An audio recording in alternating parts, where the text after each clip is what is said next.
See how it likes that. I'm converting one already. I'm trying to record. See if it's got enough processing power to do that.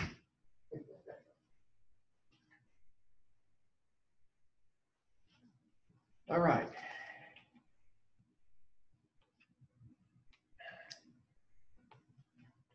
So we've got basically two topics involved here. One is solubility and one is complex ion formation. And as far as Le Chatelier goes, it doesn't matter which one, because if you remove or add a component to one side, it's going to unbalance the equilibrium, and the system will have to respond. So do you have any particulars that you want to look at first before I start talking? Let's see, I didn't have Tyler's. Oh, this is an old one. I had that one in my records for a while.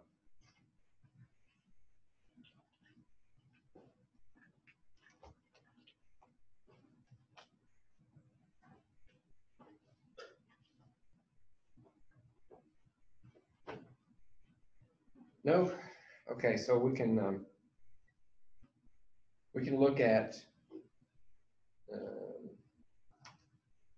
various ones. Looks like there's a lot of repetition to begin with anyway.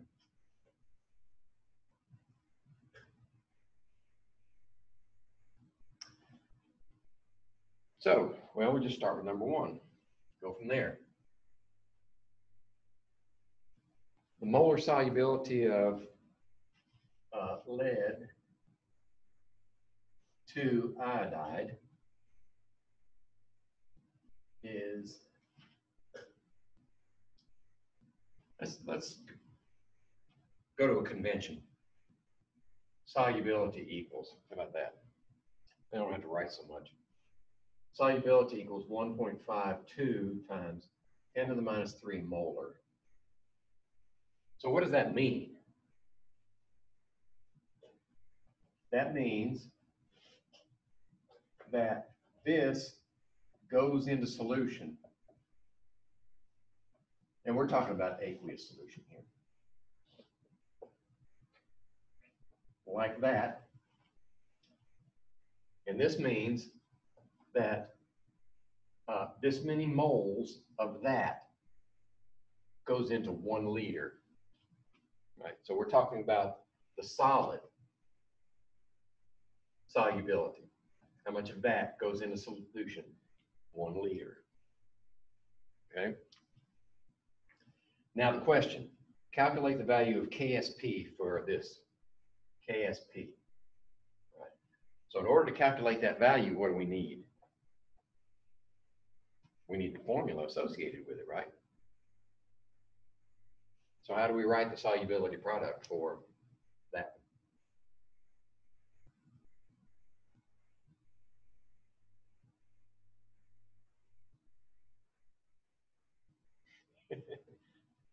Well, let's start off.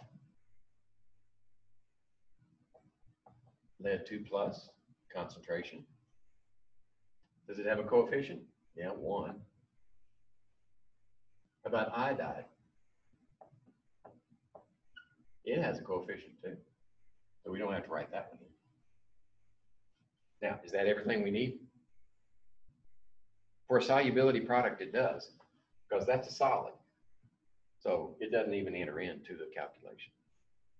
So this is our solubility product for that reaction, the dissolution of lead 2 iodide. Now we want to know what this is. So we need values for this. Okay? So if this is the solubility and this much goes into solution from one of these, how many of these will go into solution? 1 to 1, right?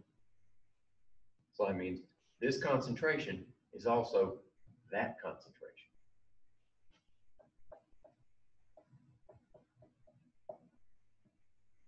Okay, how about this one? For every one of these, how many you get of those? 2. So it's 2 times that, or 3.04, right?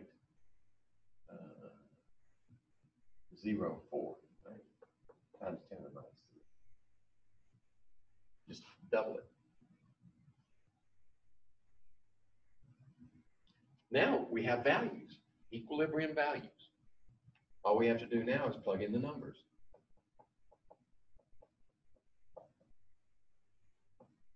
And don't forget your powers.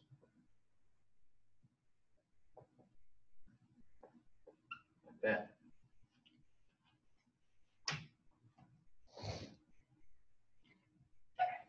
So I'm going to square this one first. Exponent 3 to the minus. Yep. Square it. Okay. We'll take this one. You know what? Yeah, it'll work. I just thought of something. So I get 1.40 times 10 to the minus 8.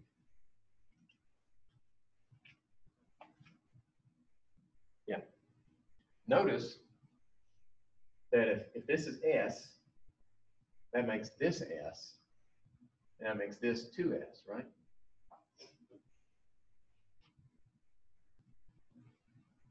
So if we put, no, that's the only way to do it. Sorry. I thought I had a neat idea, but I don't. Scratch that.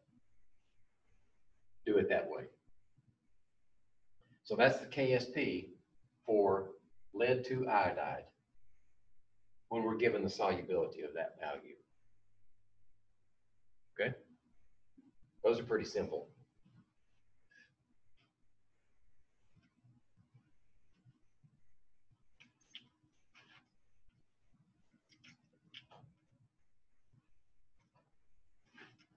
All right, let's go down the list and see if we find a different one.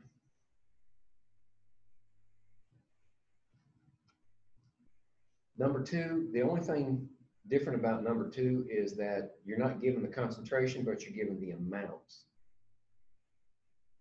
Right? This shouldn't take too long. For 2, barium fluoride. Okay. So that's going to break into what? Barium is 2 plus. And we have 2 fluorides. That. And we're told that 7.50 millimoles of this one.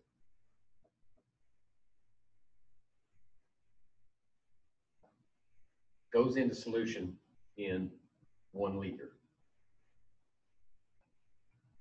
Right? So instead of giving us outright the solubility, you just have to calculate it. So you got to be careful with your units. If we're going to calculate molar, this needs to be in moles. Or this needs to be in milliliters.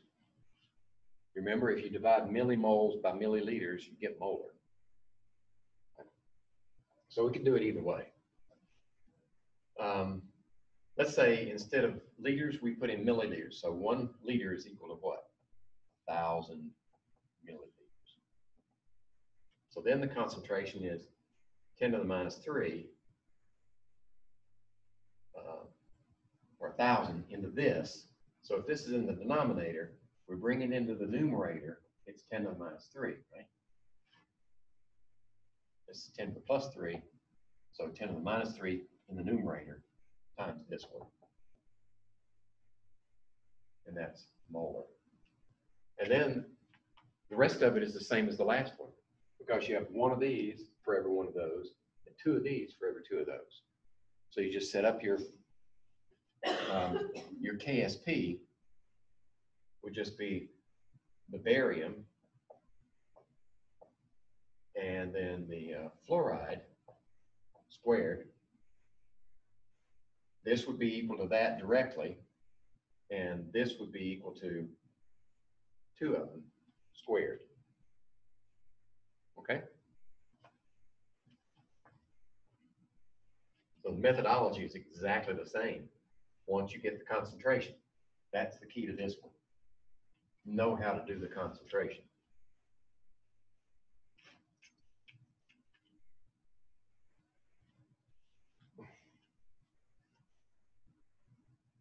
Let's see, 3 is another same.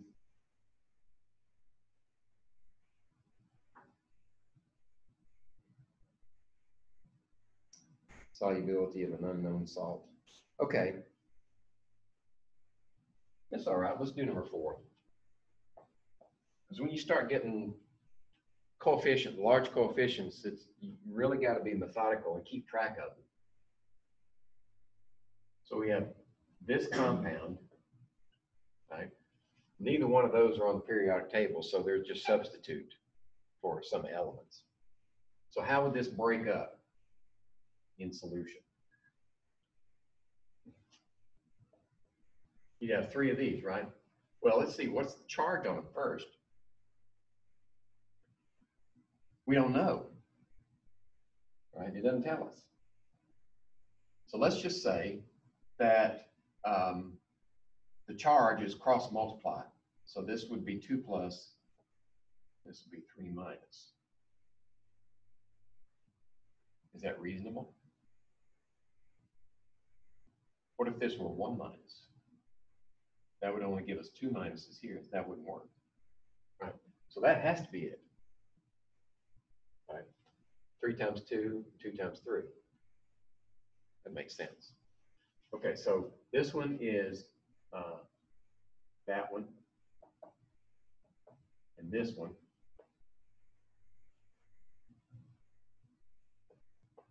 How many do we have? We got 3 of these, and we got 2 of these, right? That's the trick to this problem, getting that right, that formula, writing it correctly. Then you can write your KSP. It's simple after that. Because this one's going to be to the 3rd power, and this one's going to be to the 2nd power.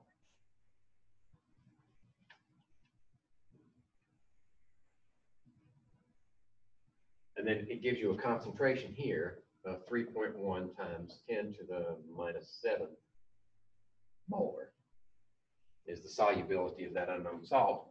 And then what would this one be? 3 times that, right? 9.3 times 10 to the minus 7. And 2 times that. So that would be 6.2 times 10 to the minus 7. And then you just substitute in here and here and get your answer. Like I said, the trick to this one is getting that right, because these coefficients determine powers here, and that will throw you way off if you don't get those right. So that was 4.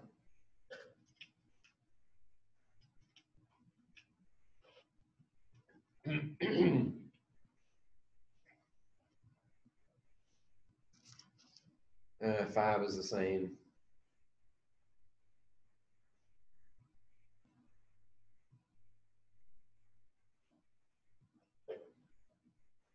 Six is sort of a back calculation.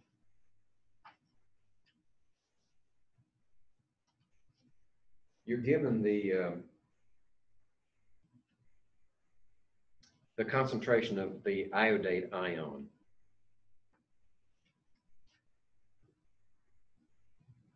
So how is it going to dissociate? Like that. This is cerium. So this is -1, so that's 3 plus. That's 1 there. So this is going to be cerium, 3 plus, and there's only 1 of them. How many of iodides are there? 3. Right here, 3.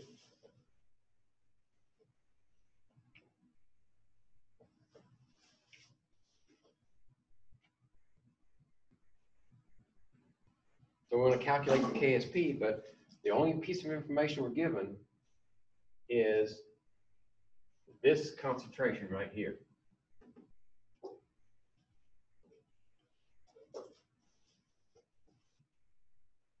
Okay? So it's really not as difficult as you might think. We're given this concentration, but how much of this will you have if you have that much? 1/3. Right? 3 to 1. 1/3 of that is this one. So that'd be 3 into that's 1, and 3 into 29 is 9, and 3 into 23 is 7. There's 7 times 10 to the minus 3 mole. Right. So then all you have to do is write the equation for KSP. So you have the cerium to the first power, and the iodide to the third power.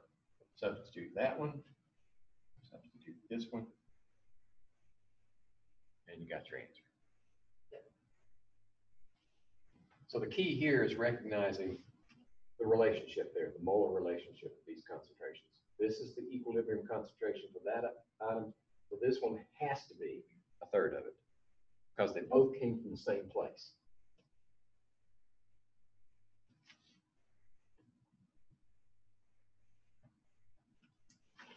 Okay, so enough of that. KSPs and solubilities, like that. Now, 7 goes the next step. Find the solubility of lead 2 chloride, if you know the KSP.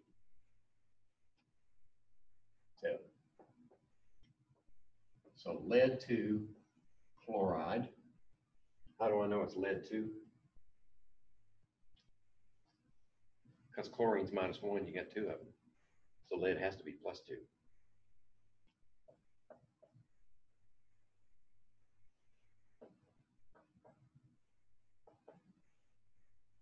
Okay. And 2 chlorides in solution. That's your balanced equation for the dissolution of lead 2 chloride. And then your KSP is equal to 1.59 times 10 to the minus 5. Question is, what's the solubility? Right? So if we look at, you can do it in your head, or you can set up an ice table. Because in order to calculate solubility, we're going to have to relate it to this somehow, because that's the only hard number you've got. So what do you do when you start out? Right? There's nothing there. And the change, all right? So for this one, we're going to add some, because these are 0. It's got to go that direction, right? Le Chatelier says, going that way. Then we're going to add some of this one, and then we're going to add some of that one. So which one should we choose as our unknown? The one, when we get the answer to that unknown, the one that we don't have to change to be the answer of the solubility. So the solubility would be 1 to 1. For every one of these, one of these. So this is the one we want. Right. If we choose S over here, then we got to calculate half of that to get this one. That's just an extra step you don't need. So this one means plus 2S. For every one of these, you get 2 of those. Right. So now we've got S here, 2S there. Now we can plug it into an equation for lead 2 plus, coefficient of 1, and chloride, coefficient of 2. And then we put S in here, and then S squared there. So that means S cubed, right? So solubility is going to be the cube root of 1.59 times 10 to the minus 5. Let's see if I can do that on my calculator. Let's see, does this one, oh good, this one does have a root key. So I'm going to do 1.59 exponent 5 to the minus 5. And then I'm going to say, enter that, and then 3, and then do this calculation. So I get 2.51 times 10 to the minus 2 molar is the solubility. Oops, what did I do wrong?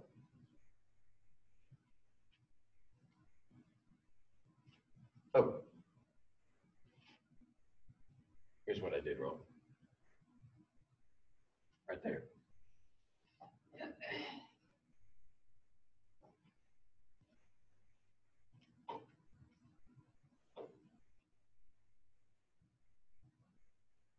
See what I did? So we have to say, all right, what is this now? Well, this resolves to 4 s cubed, right? Because that s times that s squared, and then this squared is 4, is equal to the KSP. So now we need s is equal to the cube root of 1.59 times 10 to the minus 5 divided by 4. There.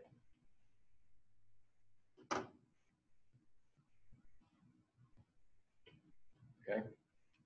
Because I just brought this 4 over, divided it into that. Then I could take the cube root of it.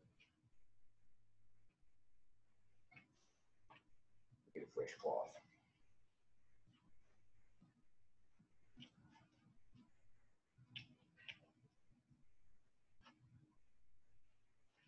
Okay, so that's how you calculate solubility if you know the KSP. First, we started off with calculating the KSP from solubility, then flip coin, went the other direction. Let's see. That's more of the same. Let's see what number 11 looks like.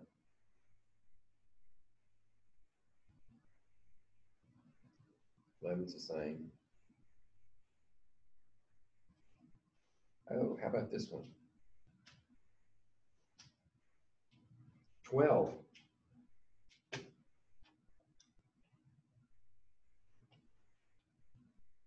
If we have the solubility products for each one of these, which of the following is the most soluble?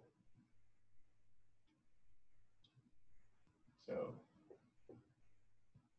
A is barium sulfate.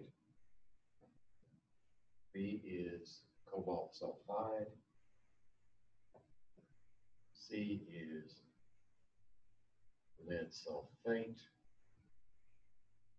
D is silver bromide. And E is barium carbonate. Okay? Now, before we put numbers up there, let's look at what we've got. If we've got the KSPs for each one of these,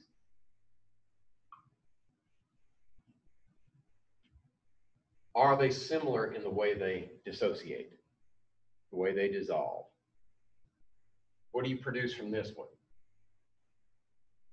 Barium and sulfate, right? So you have 2 ions. How about this one? Cobalt and sulfide, 2 ions.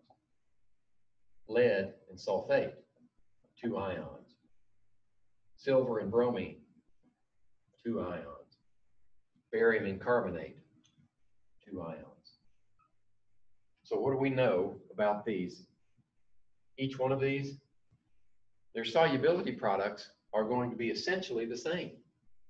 There's going to be the cation, let's see, how did they put that before? The metal and the non-metal, right? So each one of these is going to be like that, like the metal and the non-metal. And each one is going to be exactly the same. So the KSP, if this is the solubility 1-to-1, then the KSP for each one is going to be S squared, right?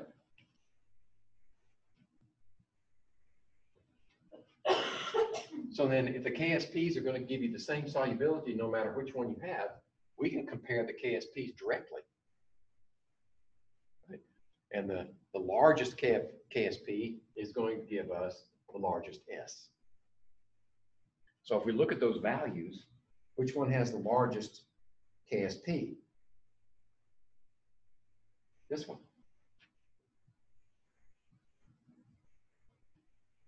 That one is the most soluble of that group. And the only reason we can do that is because they each dissociate exactly the same way to give us the same structure for our KSP. Right? If they didn't do that, we would have to calculate the solubility for each one and then compare the numbers. But this way, you can take a shortcut. And valid shortcuts on an exam are always welcome.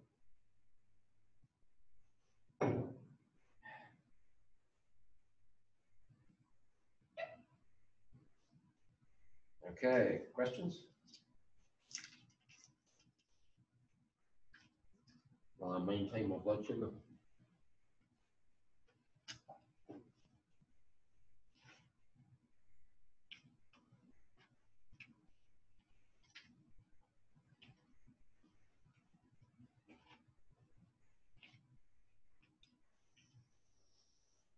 Okay.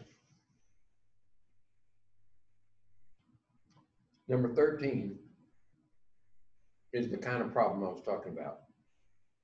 Notice each one of those compounds dissociates differently.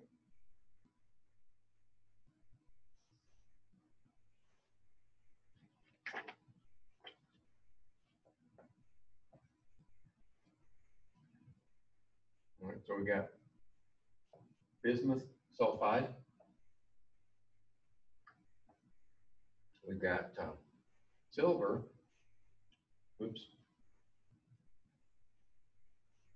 sulfide, manganese sulfide,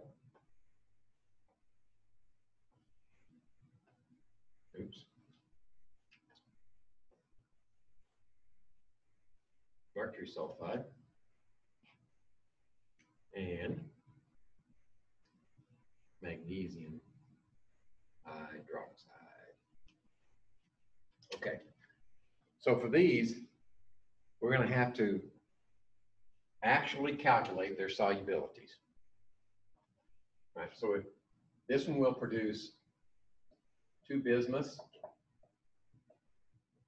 and 3 sulfides.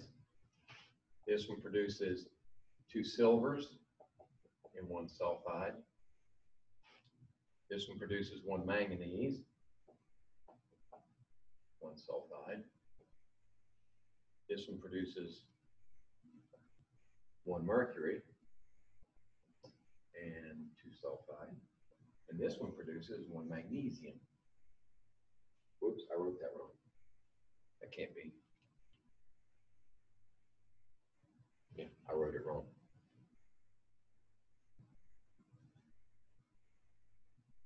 And 2 hydroxide. Okay?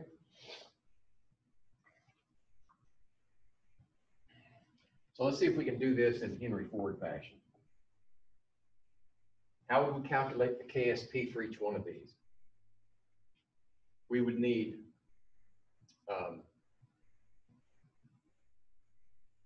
for each one of these, we have 2 of those. So if we make S this would be 2S to the 2nd power. And this would be 3S third power. Are you with me so far? That's one. For every one of these that goes into solution, every 1 mole of this in a liter of solution, you get 2 moles of these. There's your solubility, and you get 2 of them for each one. And you get 3 of these for each one. Then you apply the coefficient. Okay. For this one, for each one of those, we get 2 of these for the second power, and we get 1 of these for the first power. For each one of these, we get 1 each. Okay? For each one of these, we get 1 each.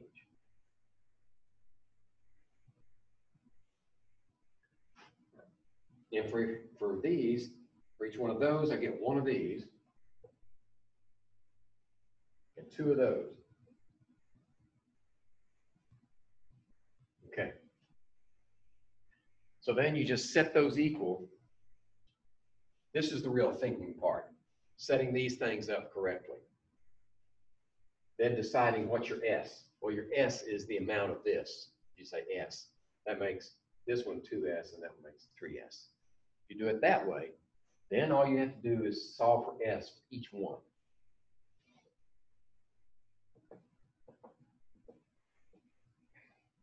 And the first one, let's see, they're not in order. Silver sulfide is 1.6 times 10 to the minus 49. This one is 1.0 times 10 to the minus 72. This one here, 1.6 times 10 to the minus 54. This one is 8.9 times 12. And this one is 2.3 times 10 to the minus 13. So now you just solve for S. Once you got them set up in assembly line fashion, then you factor them out. Right? That's 4 times S squared.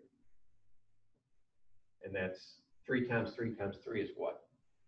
27. So there are your numbers. And S squared and S to the 5 is S to the 5th.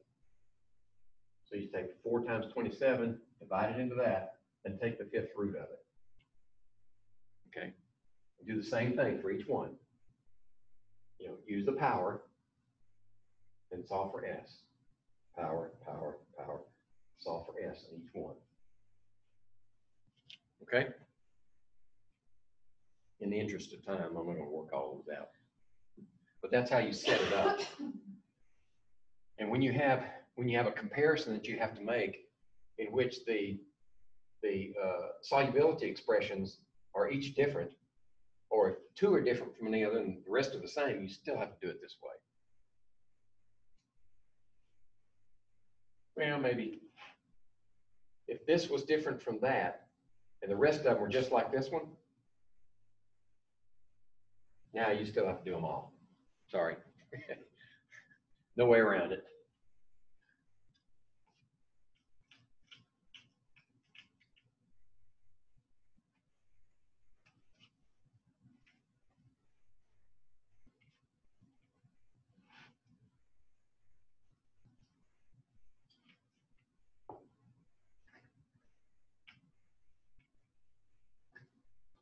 Okay, that was 13. Let's see, those are all the same. So I'm going to find something that's different.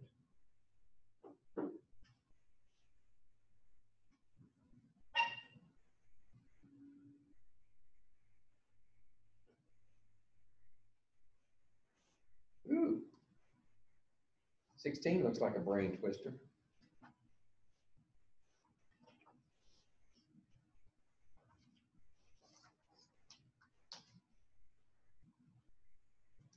Let's see if we can make sense of 16. What do you say?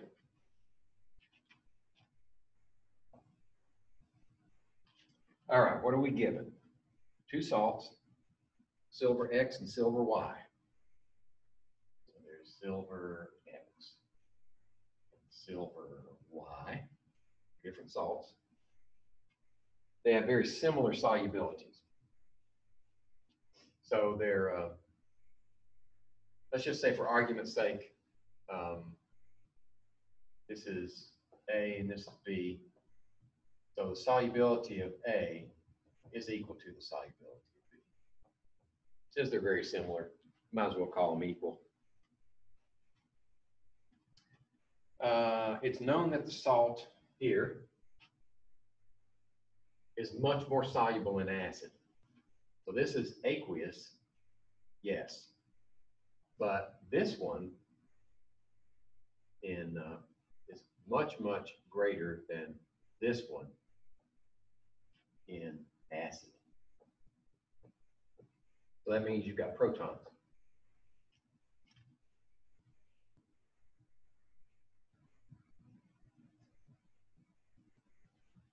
So what can be said about the relative strengths of the acids HX and HY?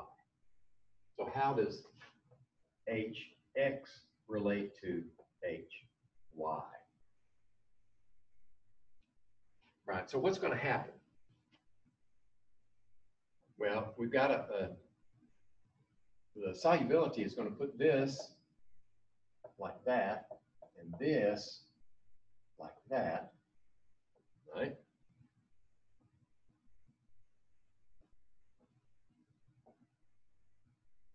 Okay, that's how they're going to dissolve. But if this one is much more soluble, right? This is more soluble in acid than this one is. Then what does that say about the reaction of protons in each one of these? Well, if it's more soluble, that means the reaction is driven this way. So that means this actually removes X minus from the solution and produces that. And this one produces that. Okay? With me so far? All right. So in acid, this is more soluble. So it wants to be over here more than it does over here, compared to this one, which prefers to be back that direction. Right? That makes this one less soluble in acid. This one more soluble in acid. Right? So when we add the acid, the reaction that takes place produces this. So once we know that, more of this is produced than that. What does that say about the strength of this one versus that one? That means this one is a weaker acid. It does not want to give up that proton.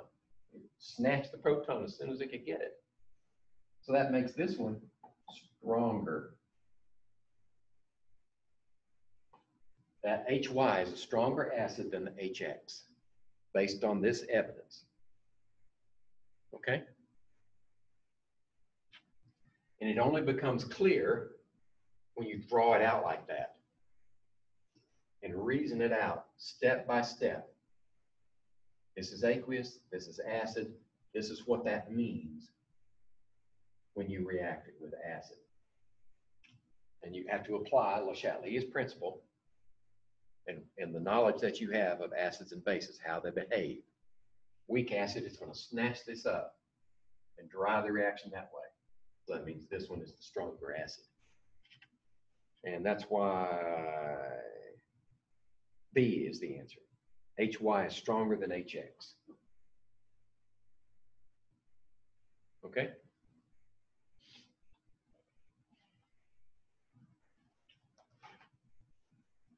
I don't know if that's the way I put it in here, but that's the way I'm thinking now.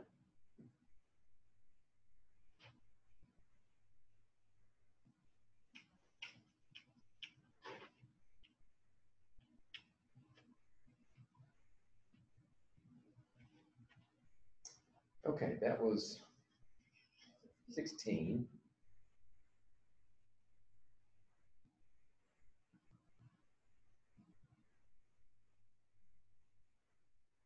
We covered 17 in class, I think, as an example. Let's just reinforce it while we're here. Because every solid is not necessarily more soluble in acid.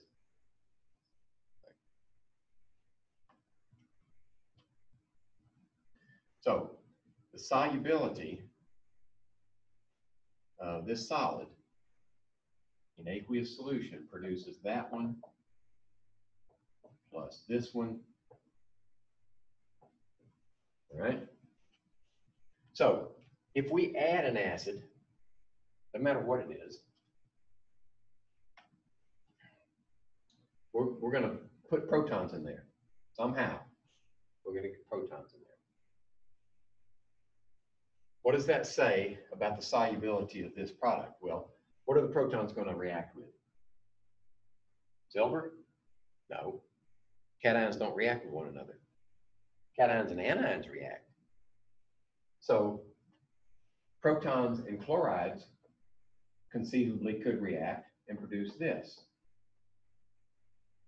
But what do we know about HCl in aqueous solution?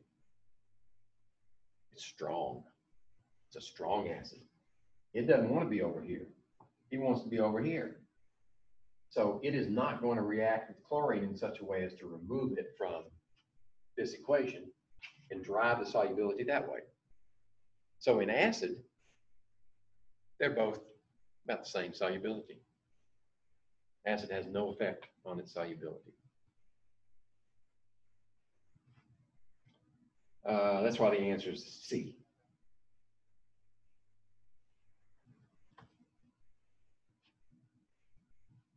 It looks like 18 is another way of saying this one, only it forces you to choose. Which of the following solid salts is more soluble in 1 molar hydrogen protons, that's acid, than in pure water? So you have to look at each one and say, what type of solubility are you going to have? There's A, there's B, C,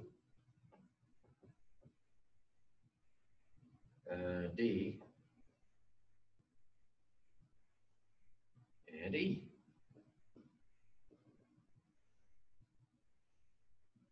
Okay? Well, you know what? What behavior they're going to have in acid solution? You look at the anion. Does the hydrogen react with the anion in such a way as to produce a, as to remove the anion from the solution, or to remove it from the reaction sequence? Right? All the chlorides are going to be the same. They're about the same concentration. They won't be more soluble because the hydrogen acting with chloride is a strong acid, right? So we can throw those out right now. All the chlorides are gone. Then we only have to look at the phosphate and the nitrate, right? Protons reacting with the nitrate ion. How is that significant? The acid that would form is nitric acid, right? Strong nitric acid, no effect. So the only one left is iron triphosphate. So how does it behave? Well, let's see. It's going to produce this one plus this one. Right? So how does that react with hydrogen ions? We'll take this one and add hydrogen ions. And what does it do? It produces this one.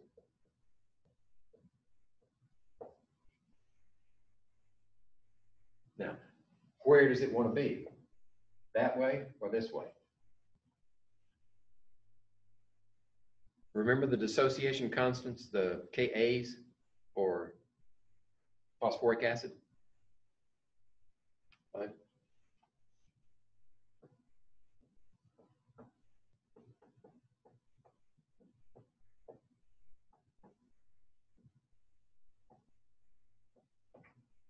Right. So this would produce one hydrogen, one hydrogen, one hydrogen. Actually, it's both ways. Yeah. And this would produce H2PO4 minus. This one will produce HPO4 2 minus. And this would produce PO4 3 minus. Okay, what is the relationship of the Kas for each one of these?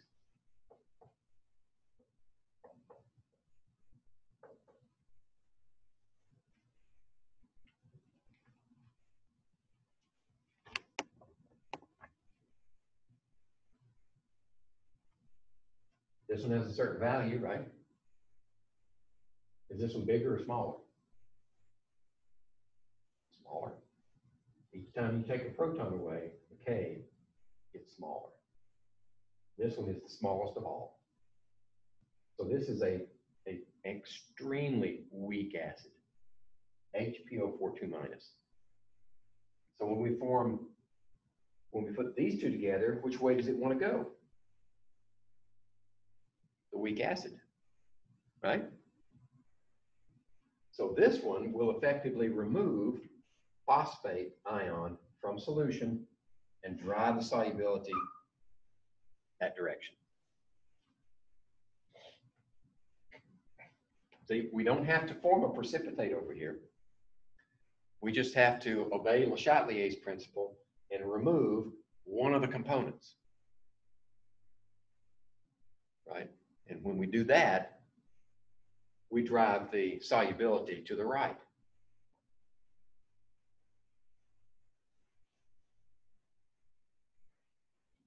Any questions? So the moral of that story is, when you add acid, look at the anions. How does the proton react with the anion of the solid? That will tell you the story of whether it's more soluble or just doesn't change.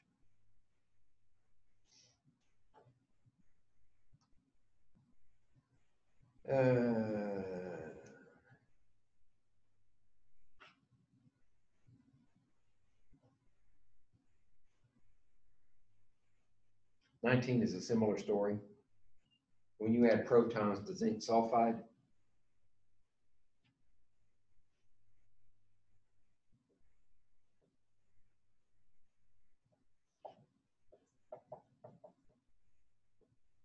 if you add protons to this, you got to say, how does it react with sulfide? Actually, it's two of them. That produces, and this is aqueous. Actually, you'll smell it too. It forms a gas, hydrogen sulfide. In fact, some of this will be in solution, but a lot of it will leave solution. And that's an even harder driving force than just producing this one in solution. If you produce the gas, that gas is removed from the reaction environment completely. So my guess is, over time, adding acid to zinc sulfide in solution will completely dissolve zinc sulfide, almost without end.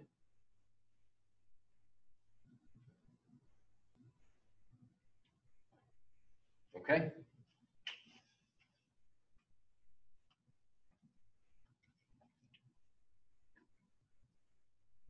Definitely if you heat it up, because gases are less soluble in hot liquids, most of them. But if you heat it up, that even drives more of the hydrogen sulfide out of solution. You just better do it under a hood. or it'll gag you. How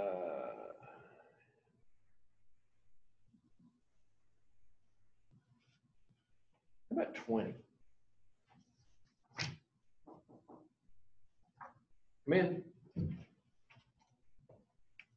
Let me pause. Resume the recording. Okay, where was I? 20. Okay, so for the following system, let's see what we are given. 3.2 molar lead 2 nitrate and 0.020 molar sodium chloride are added together.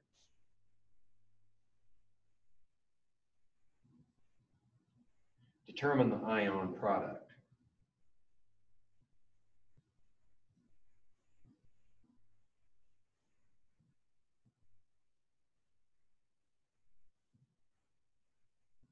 Okay. So we've got lead 2 nitrate.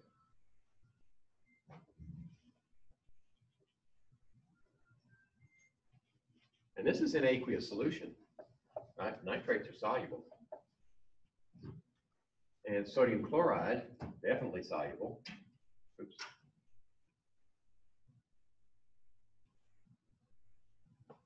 Okay. So they're going to react and produce what? Sodium nitrate, that's soluble, plus lead 2 chloride. And that should be insoluble. Let's check our solubility chart and see if that's going to happen. Oh, it's not in this one. So we have to look at the solubilities. Okay, so table 16.1 on the back. Solubility of lead 2 chloride is very low, 1.6 times 10 to the minus 5th. All right. That's probably given to us, isn't it? Well, let's say 1.6. Yeah. The KSP, that's a hint. KSP for lead 2 chloride is equal to 1.6 times 10 to the minus 5th. All right. So when they ask for what is the ion product, what do they mean by that? Well, it's closely related to the solubility product, except that it's not at equilibrium. Right? These are added together, and you've got 3.5 times 10 squared milliliters of 3.2 molar solution. And here you've got 2.0 10 squared milliliters of 0.02 molar solution. Okay? So those are the givens. Put this solution together with that solution, and knowing this KSP, in fact, we may not even need to know that.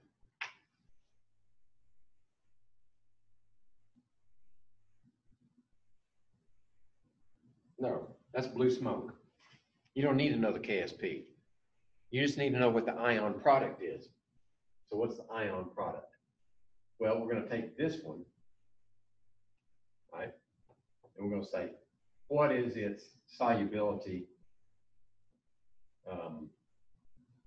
equation?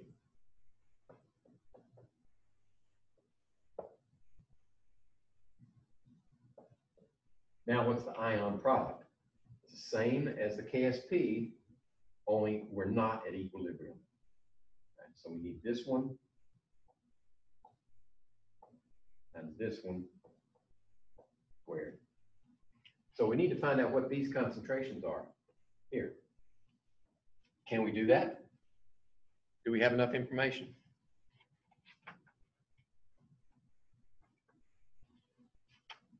I vote yes. So,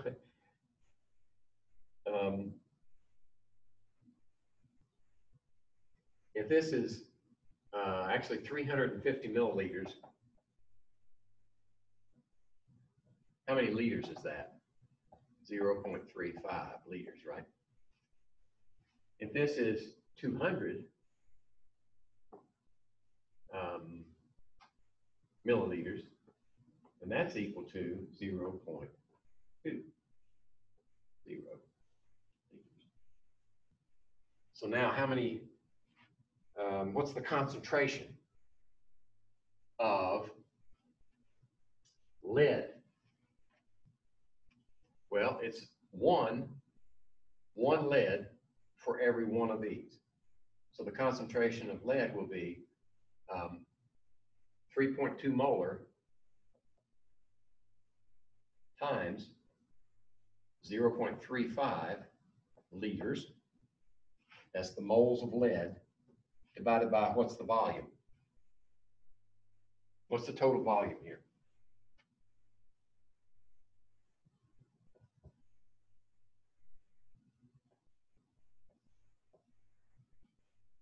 .35 and 0.25 is 0.55.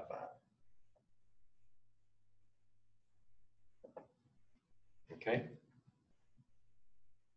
So that's 2.036 molar. How about chloride? What's the concentration of chloride? Well, we multiply 0.02 times 0.2. 0.02 molar times 0.2 liters, right? And then divided by the same volume.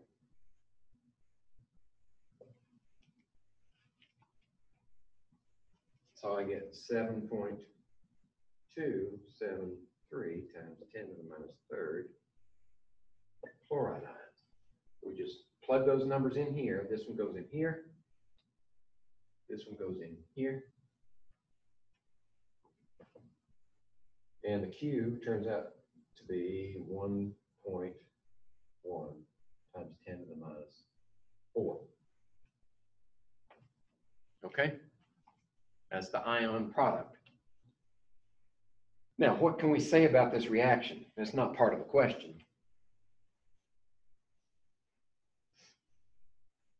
But is this reaction going to produce any precipitate? We compare this one to the K right here. So the Q is larger than the K. So that means it should produce precipitate. Why? Well, if you look at the balanced equation, look over here. You've got more, this value is more of these than you would have at equilibrium. 1.6 would be those together, and this is 1.1, it's higher. So you should get a precipitate from that reaction. Okay?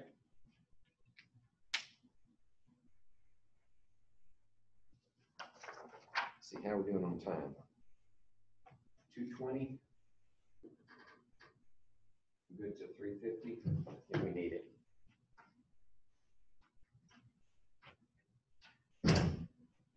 Okay, that was number 20.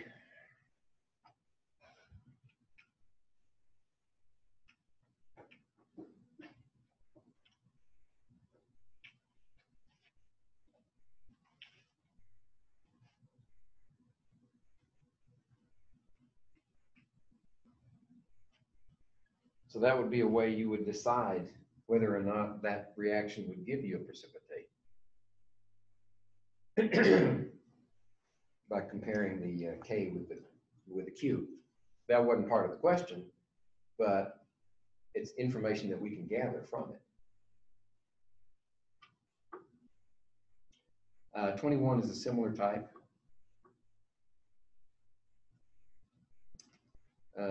Let's see.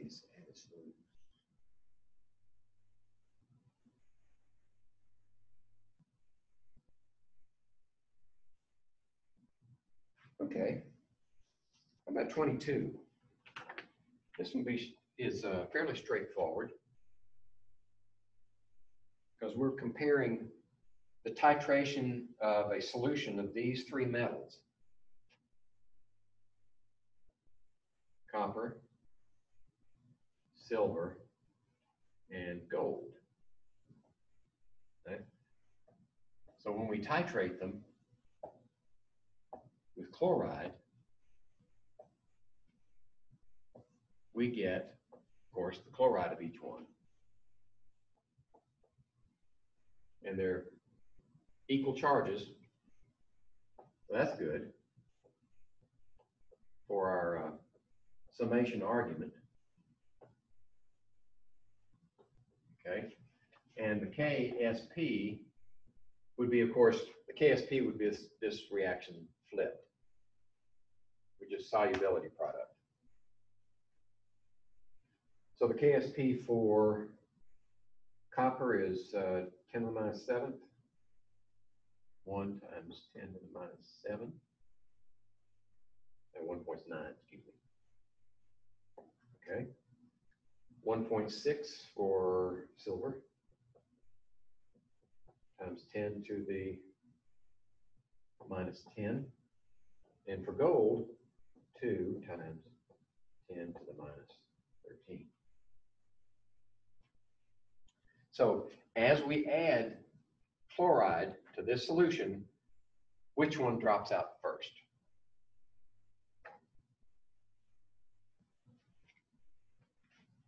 Which one forms a precipitate first?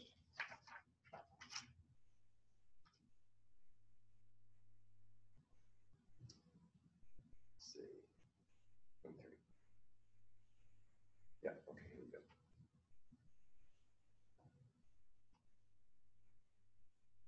No, that's not the one I was looking at. 22. Sorry, I'm confusing myself.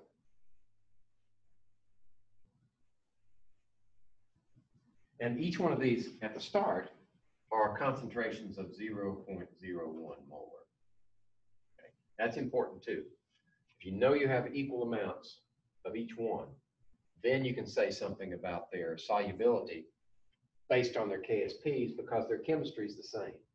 1 to 1 to 1 to 1 to 1. And their concentrations are to start.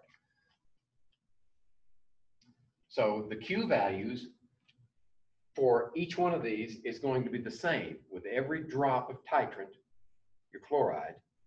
Every drop, you calculate the same Q value for each one, right?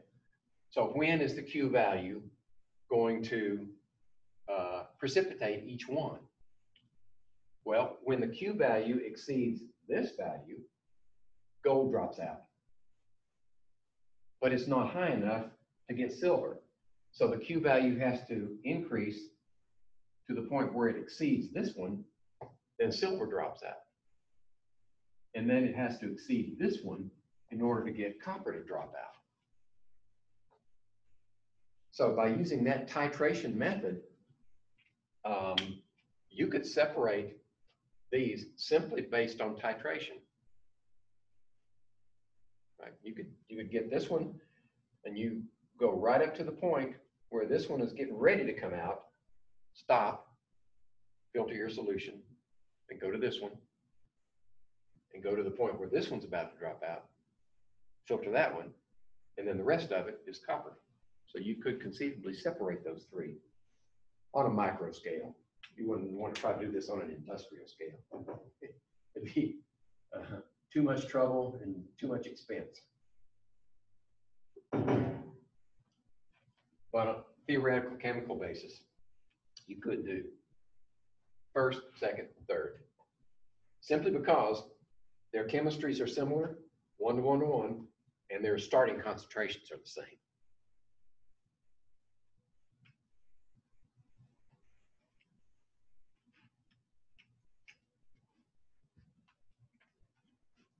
Okay.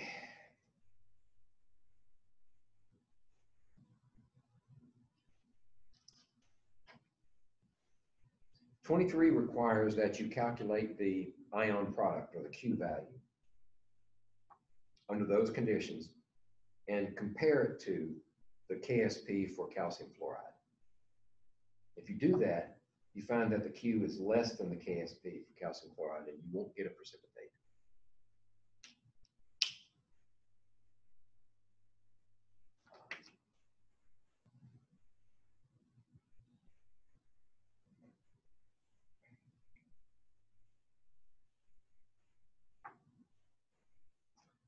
Okay. 26. Yeah, I skipped 24 and 25, didn't I? Oh, that's because 24 and 25 are based upon our separation schematic, right, on page 17 in your useful information. So if you look at, let's just take the first one, 24. In the qualitative analysis scheme for metal ions, how are analytical group 1 cations separated from the other cations? So you look, where are the category 1s? They're the first group, right? So how are they separated from the others? Add hydrochloric acid. Okay, simple. Oh, that was too easy. Let's go to the next one. How do we separate, how are group 3 cations separated from the group 4s and 5s? Right? Just look down here and see. So we're going to separate 3s out from the ones below them. We'll separate 3s out, you add base. You make the solution basic. After you've already added acid and hydrogen sulfide, then you make it basic, and the group 3s drop out. Okay, that was too easy.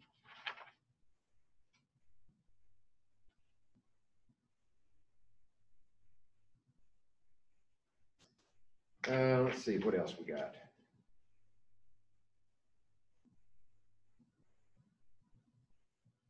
All right, 26 is a Hess law problem, where you combine equations to get that final equation. And you use the values of your KSP and your Ks to determine what is the equilibrium constant for the new equation. Do we need to do that? Feel good with Hess's law? You look unsure. You okay? Okay. So from 27 through, what is it, 30, we have several theoretical solubility products. So if it says the solubility, the molar solubility of the chloride is what? Well, if we say silver chloride, the solubility is just going to be this one plus this one, right? So the solubility product is going to be related to the molar solubility is going to be something equal to KSP. Actually, the way they wrote it is KSP is on the right. So let's be consistent here. KSP is this times that, right? And if this is the solubility, then you're going to get one of these for every one of those. And this is going to be S times S is S squared. Right? So 27 is just S squared. These are all derived from ice type tables. But there's so much, they're simplified from ice because there are factors in there that well, there are conditions that factor out some of the complications that we experienced in earlier calculations with using ice tables. So the real problem here is you're given the name of the compound. You got to write the compound correctly. Iron 3 hydroxide. Iron 3 plus hydroxide, which is 1 minus, means you need 3 of those. So that means we have, no, not 3 irons. 1 iron plus 3 hydroxides. Okay. Now, if the solubility is how much of this goes into solution, for every one of these, you produce 1 of those, right? For every one of these, you produce 3 of these. So now if we put it in the expression, it's this one. Actually, that's, should be square brackets. Times this one, which is 3s to the what power? 3. So 3 times 3 times 3 is 27. And s cubed times s is s to the 4th. So 27s to the 4th should be 28 answer. E. Okay? For these types of problems, you've got to be sure you write the equation correctly. And then you say, well, this is S, so how many of these do I get for each one of those?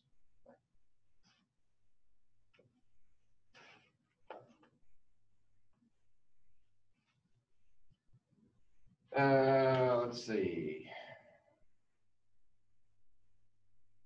How about this one? One more. Calcium phosphate. That's right, calcium phosphate. Takes you back to first semester, right? There's calcium, there's phosphate. This is 2 plus charge, this is a 3 minus charge. So how do we get them balanced? Bring the 3 over here and the 2 over there.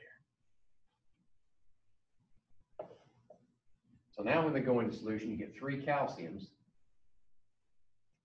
and 2 phosphates. Okay, so now the KSP is going to be equal to, if this is S, then you get 3 of these for every one of those, and you get 2 of these for every one of those. So we have 3S cubed, 2S squared.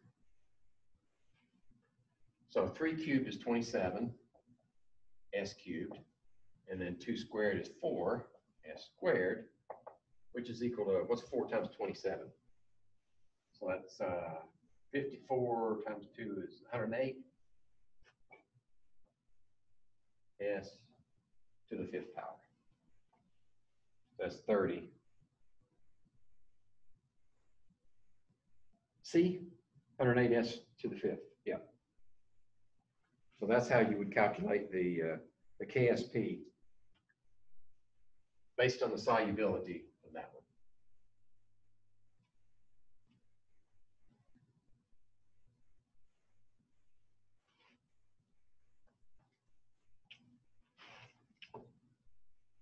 Any troublesome ones come to mind while I've been talking?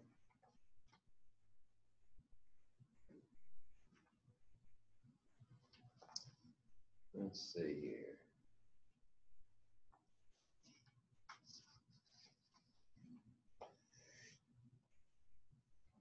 What if, let's look at this one. This might help us today with our complex ion. We haven't done any complex ions yet. Not really. 45.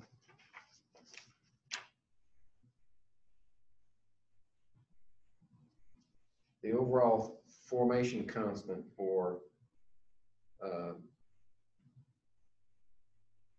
silver diamine or diammonium is 1.7 times 10 to the 7th. That's what you're going to calculate today. You're going to compare your number to that one. The KSP for silver iodide is 1.5 times 10 to the minus 16. What's the molar solubility of silver iodide in a solution that is 2 molar in ammonia. All right.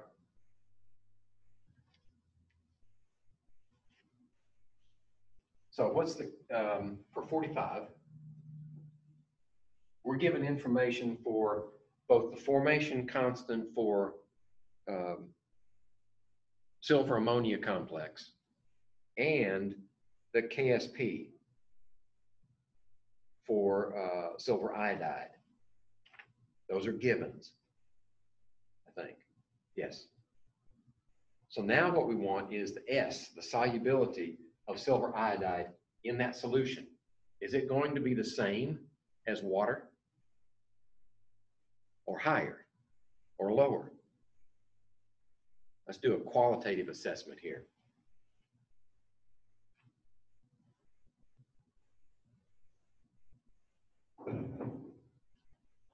I say the solubility is going to be higher.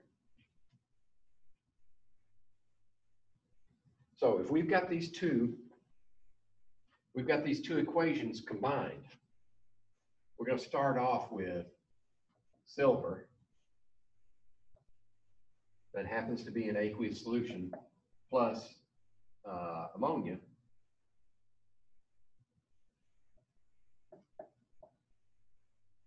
In aqueous solution. And that's going to form this compound, this complex ion. And the K of formation for that one is 1.7 times 10 to the 7th. And then we're going to have solubilize this one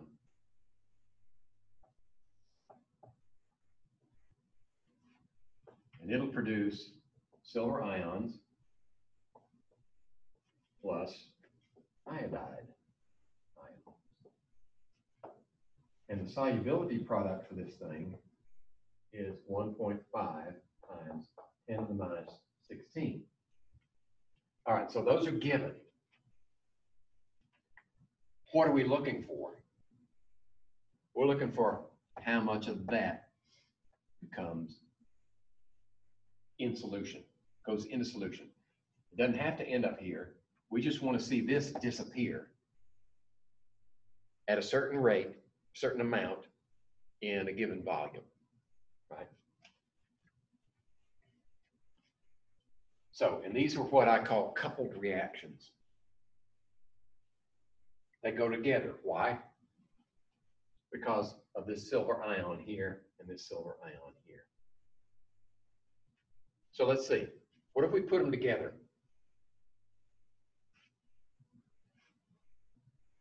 What do we get? Well, we get silver, and we get ammonia,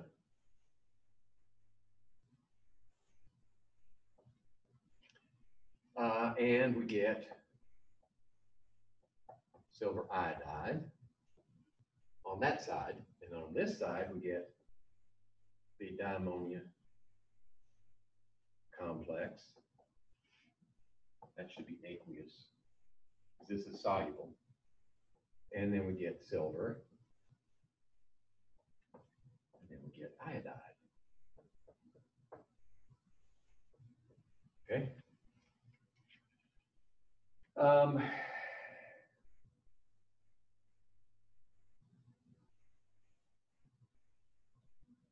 So what happens to the K? What is the K for this expression?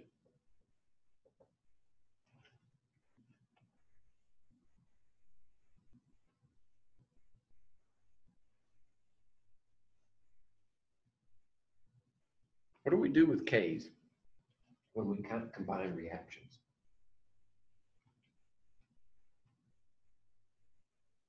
Well, this K is that one divided by this one times that one, and that would to the second power. Right? Let's just write it over here for fun. So that's equal to this one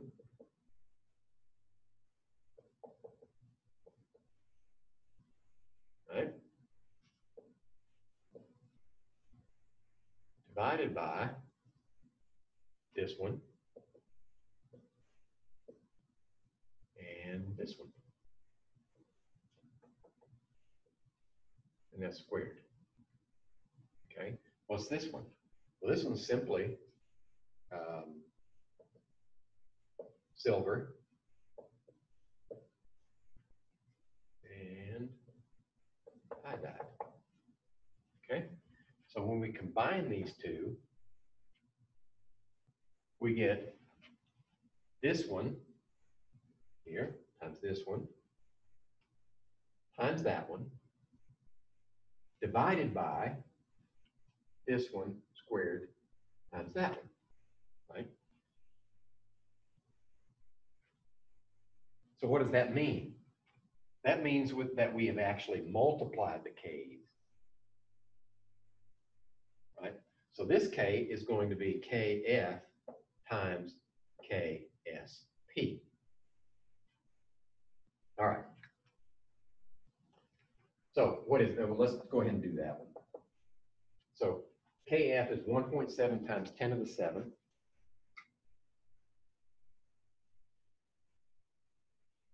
And KSP is 1.5 times 10 to the minus 16. So I get 2.55 times 10 to the minus 9 for this expression. Now, can we simplify that expression? Yes, as a matter of fact, we can. Silver's on both sides, right? Is that enough? Is that all we can do? Yeah, that's it. So if we ignore these and we set up an ice table,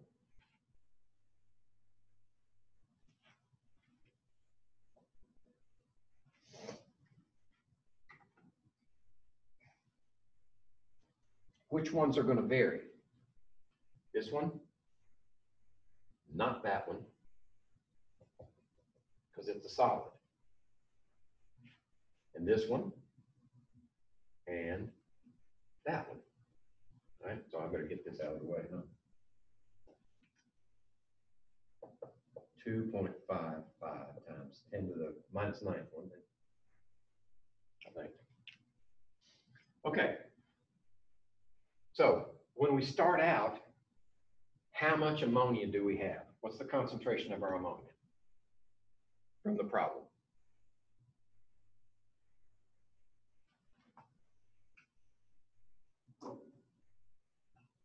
What does it say right there on that page? 2.0 molar ammonia. Okay. So when we start out, we have put this together with that. And what are these two? 0. No reaction yet. Right. So how are they going to change? Well, let's look at what we want to be the unknown. If we're trying to find out the solubility of this compound, we want something in here that's going to be equal to how much of that goes into solution. So where can we make our unknown 1-to-1 with that one? How about iodide? You're going to end up with some iodide. And these are 1-to-1, right? So that's another one. So how much ammonia had to disappear to produce 1 S? 2 S's, right? So we're going to lose 2 S amount of this one. Right? So now we can calculate our equilibrium. This one is S, this one's S. This one is 2 minus 2S. There we go. That's our equilibrium condition. Then we take this and we write the equilibrium expression for this equation, which is what? Well, let's see. We get this one on top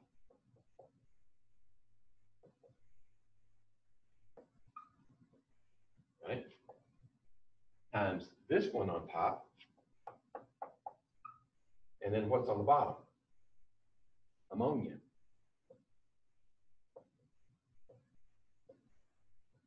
Like that, squared. Coefficient is 2. Okay, so now we just have to fill in our numbers. So this one is S. This one is S. What's on the bottom? 2 times 2.0 minus 2S is equal to that value.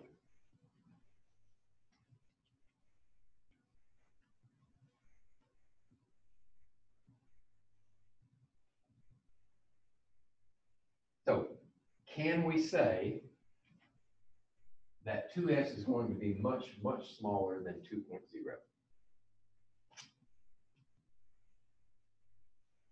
Probably. We can go do it and just see if it is, right? And you can do the 5% calculation, or you can look at it and say, am I justified? Was 2S actually, after I find out what S is, can I say that 2S then is a lot smaller than 2? So we have to insert, well, actually we have to say, this is approximately equal to S squared over 2.0. So 2.0 times this number is what? I get 5.1 times 10 to the minus 9. 5.1 times 10 to the minus 9. And then I'm going to go ahead and take the square root of it, because that's squared. And you get 7.1 times 10 to the minus, yeah. So even if we're off by a little bit, 10 to the minus fifth is way, way smaller than 2. So I'm willing to bet that we've met the 5% rule without even a hiccup.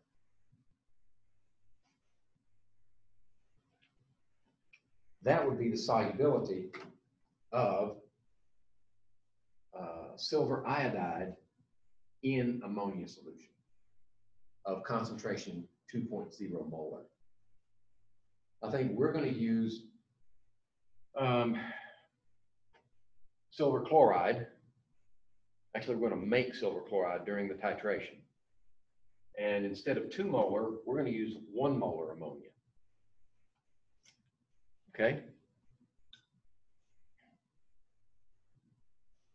And which of these numbers are we actually looking for?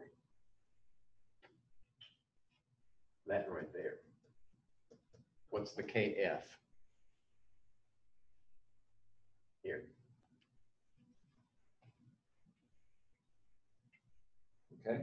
And since K is a constant, it doesn't matter what this is. It doesn't matter what concentration it is. If we use 1 molar, 2 molar, 5 molar, 10 molar, we should get the same KF. It's just that from experience, 1 molar works best. So we're going to stick with 1 molar. All right, how are we doing on time? 12 to 3. Let's see if there's anything else in here that would be of value for test taking purposes.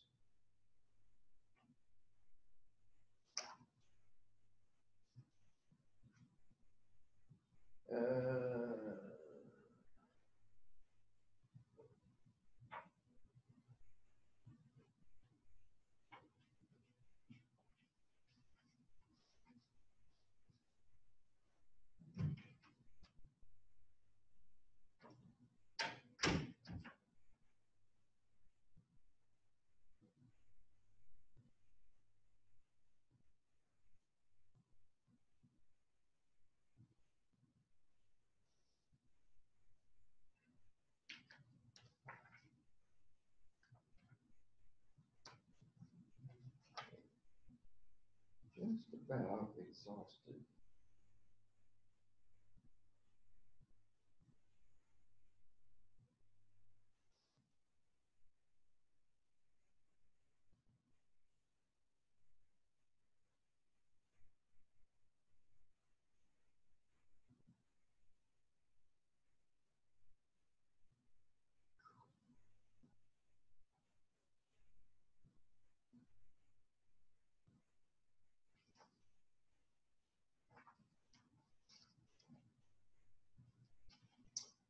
All right.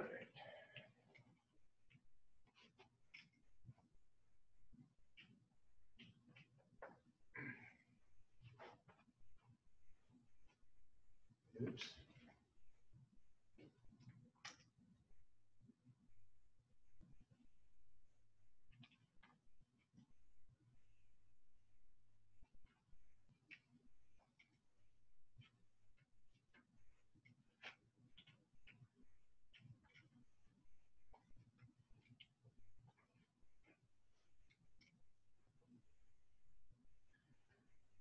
How about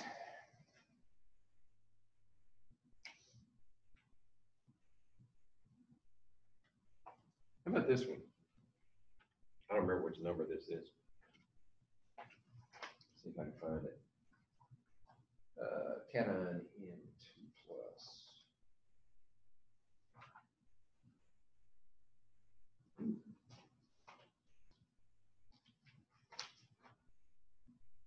Let's see. All right, so this is one I just made up. So we have these reactions. For this cation, it goes through one reaction first with ammonia and produces this complex ion. Okay? And the K for this one is 10 squared. All right, so right off the bat, we know that most of it is that away. Right, it's favored to the right. Then we take that one and it reacts with ammonia again.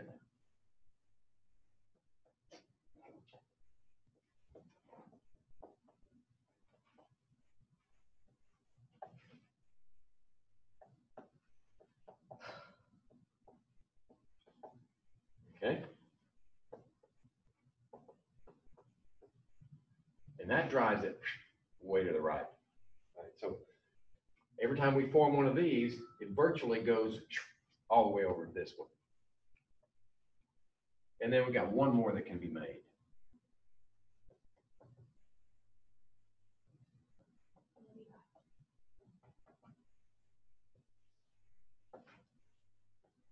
So we've got 3 ammonias in here. And this K to the third is 10 squared. So that tells me that when we add this cation to an ammonia solution, as long as there's plenty of ammonia, it'll go almost all the way down to this one because these are so high. That's the first thing I observed.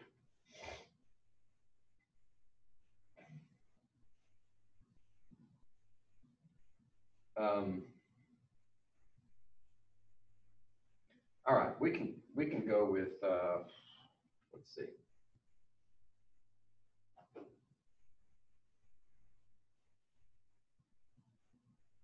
If we had a 1.0 times 10 to the minus third mole sample of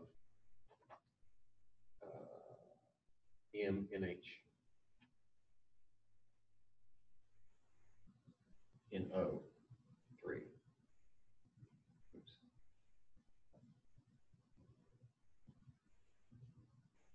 Like that. And we add that, this is a 1.0 times 10 to the minus third molar. And we add that to a 1 liter solution of 15 molar ammonia. Right, there's plenty of ammonia. We're not going to run out. 15 molar versus this tiny amount of metal. Right. So we know that there's plenty of ammonia. Right. I'm trying to simplify this so you don't have to do calculations. To answer the question, choose the dominant species. Right. If you've got plenty of this, then virtually all of this is going to be consumed in this reaction first, right? Because what does nitrate and ammonia do? Well, nothing, they're just in solution. So you're going to have this metal this 2+ charged metal, is going to go all the way that way, and then everything you form there is going to go all the way that way, because that's 1,000 to 1, and this is 100 to 1. What's the dominant species in all this reaction? That one, right there.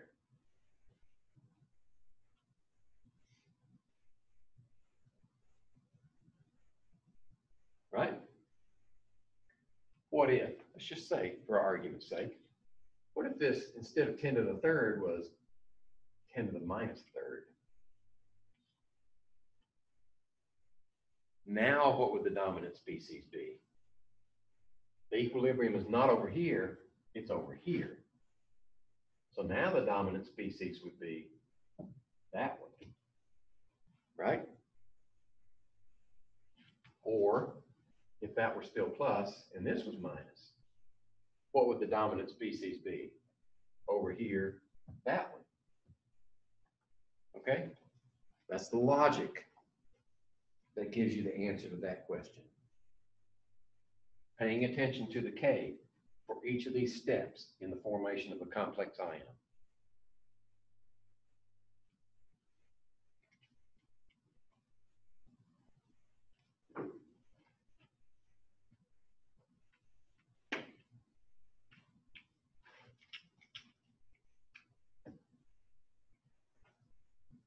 Let's see here.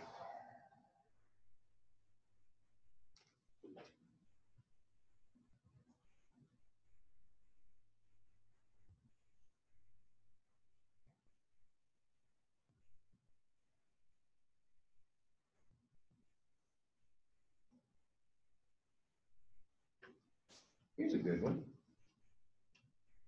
Let's see if you can do this one. We've got these 3 salts, and we know the KSP for each one. And let's say we're gonna put 0.010 molar of each one of these in solution. Lead 2 nitrate, manganese 2 nitrate, and zinc 2 nitrate. Each same concentration. Okay?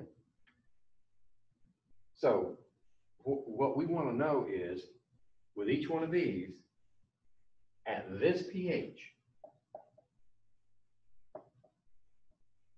8.5, so we're basic, right? What we want to know is what is true about the possible precipitation of each one of these. So what does that mean? What are you going to have more of in this solution? These or these?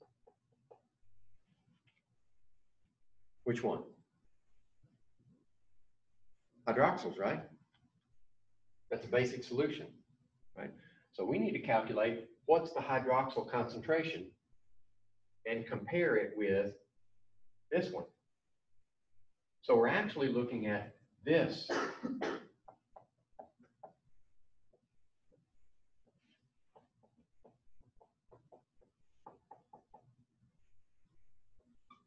Right? And this.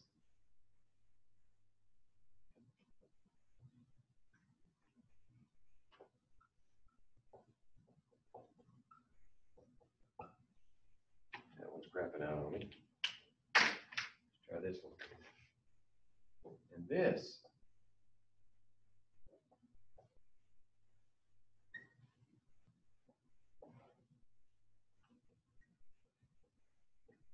Okay? So what we need to do is find out what the Q is compared to these Ks. So what's the KSP for each one? Well, this one is 1.4 times 10 to the minus 20. And this one's 2.0 times 10 to the minus 13. And this one's 2.1 times 10 to the minus 16. Okay? So we need to find out what the Q is. So how do we find the Q? Well, we know the concentration of lead because it's given here. 0.01 molar, right? One lead, one manganese, one zinc. For each one is that concentration.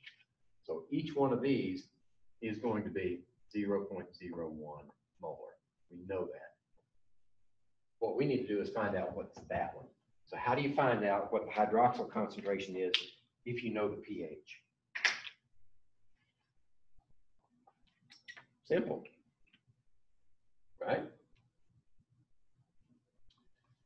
If that's the pH, what's the hydrogen ion concentration? Well, actually, let's do the POH first, because we're looking for OH.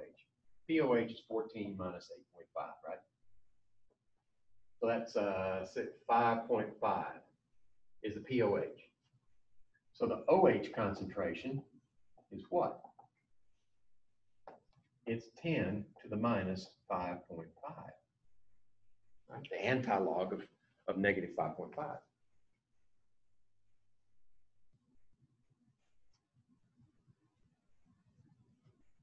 I get 3.16 times 10 to the minus 6.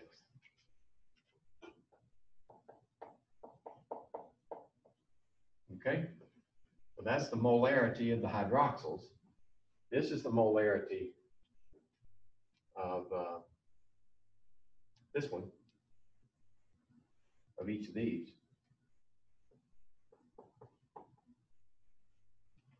See, did I do that right? 10 to the minus 6? Yeah. Okay, now, how do we calculate Q? The Q is going to be the same for each one. It's going to be whatever this concentration is. Actually, it's not equilibrium, excuse me. That's brackets. 0.010 molar to the first power, and then 3.16 times 10 to the minus 6 squared.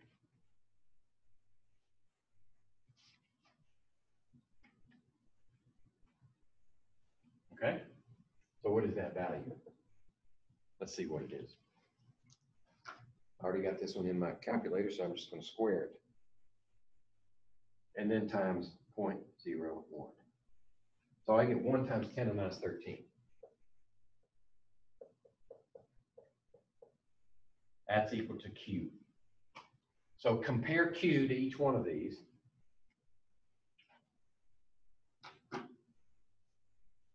And find out which one will precipitate.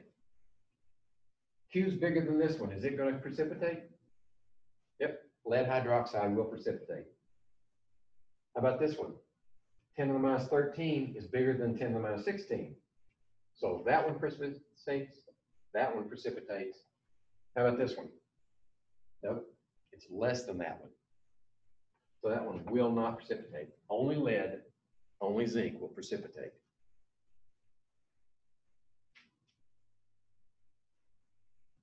Okay? You have to be methodical. I mean, like a robot to do these problems. Otherwise, you get lost in the fog.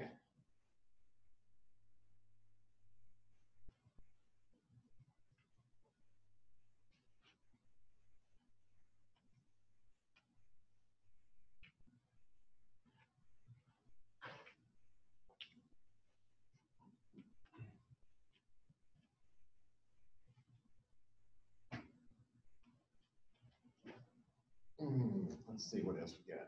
It's a little after 3. Okay.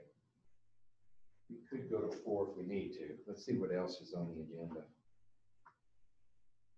And be sure I've covered all our bases.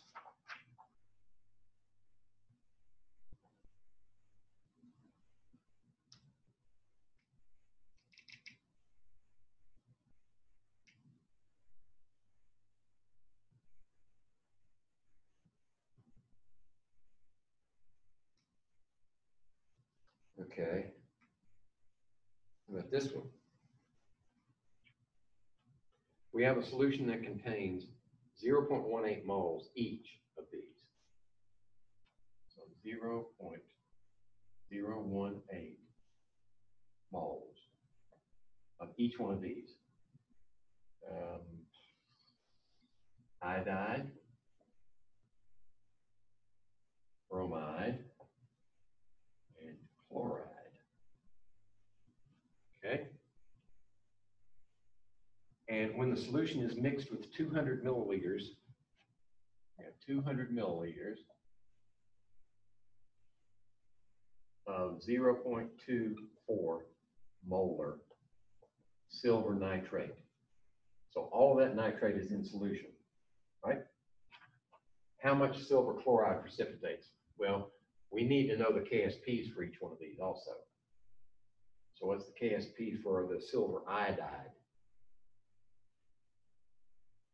1.5 times 10 to the minus 16, 5 times 10 to the minus 13, and 1.6 times 10 to the minus 10. So we put these in order already. Which one's going to precipitate first? This one.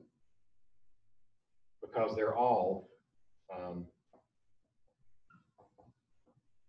like this. Right? They're all 1, 1, 1, 1, 1. So we can compare these and say, all right, this one's going to go out first, then the bromide, then the chloride. So in order to find out how much silver chloride is produced, let's see, is that the question? Yeah, how much silver chloride precipitates? We've got to sequentially use up each one of these.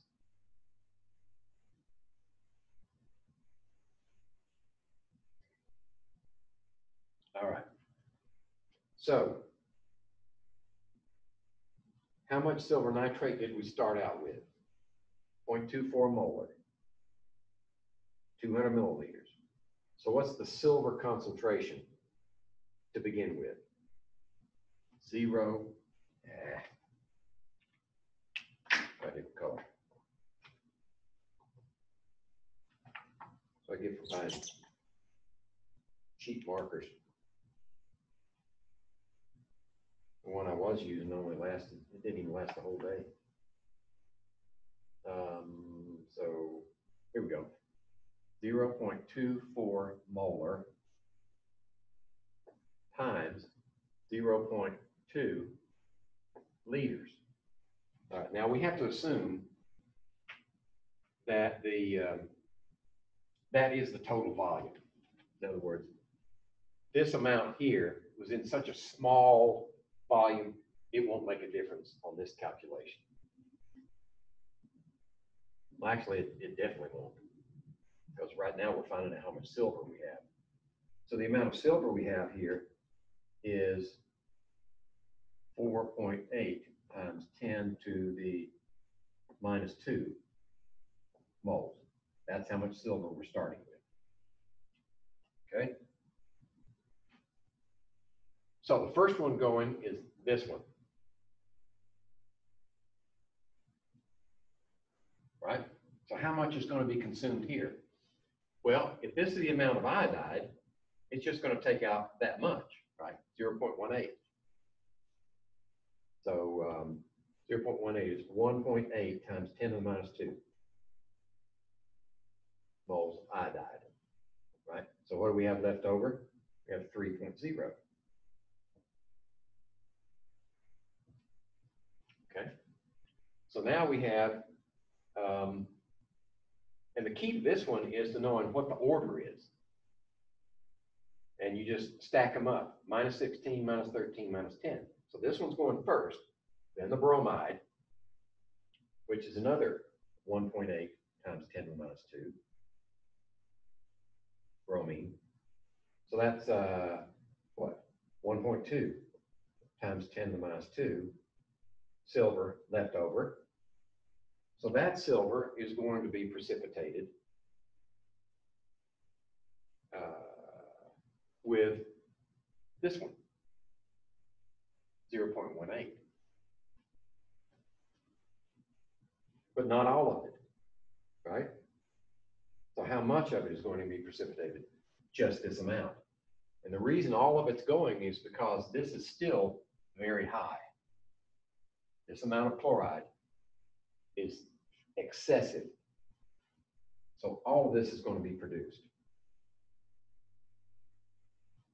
So if this many moles of silver, how many moles of silver chloride does that represent? Well, it's 1 to 1, right? 1 mole silver, 1 mole silver chloride.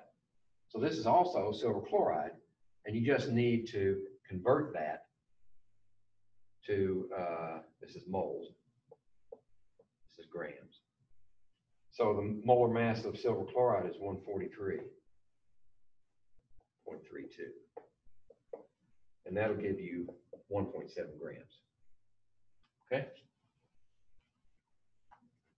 So the key to that one is, first put them in order, see which one disappears first, because you want to know how much is left over to react with the chloride. This much left over with the chloride, and then you compare the value. This is 1.2 times 10 to the minus 2. This is 1.8 times 10 to the minus 2, which is plenty to react with the rest of this.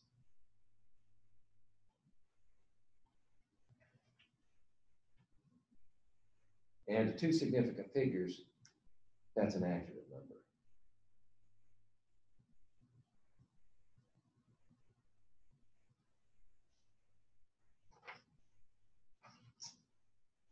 Okay, let's see here. You know what, I got a feeling that you may want to take a glance at that version 2. And look at the problems in there that we have not covered here. You see anything different in there? Just a word to the wise. You guys want to take a short break before we go in the lab? Or are you really? I need a break.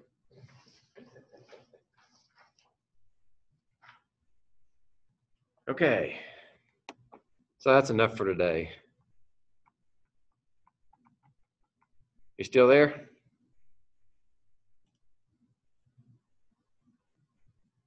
No response. The dog ate her homework. Megan's going to be coming to you guys for the hard numbers, I'm sure. The way she explained it to me was she had to work. She might already be gone. So let's stop